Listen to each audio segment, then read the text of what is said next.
Pengerusi Perikatan Nasional, Datuk Seri Dr. Ahmad Samsuri Mokhtar menafikan beliau terlibat dalam sebarang pertemuan di Bangkok yang didakwa sesetengah pihak sebagai langkah Bangkok. Ahmad Samsuri berkata, beliau tidak terlibat dalam apa jua pertemuan yang dikaitkan dengan perkara berkenaan seperti yang dilaporkan.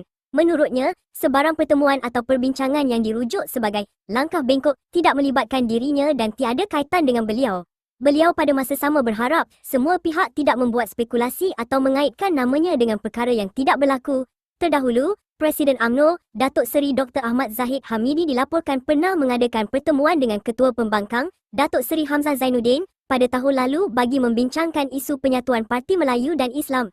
Menurut laporan media, beberapa sumber daripada parti politik memaklumkan, selain Hamzah, Ahmad Zahid juga dikatakan bertemu dengan Ahmad Samsuri dan Timbalan Setiausaha Agung PN merangkap Setiausaha Agung PAS, Datuk Seri Taqiyuddin Hassan.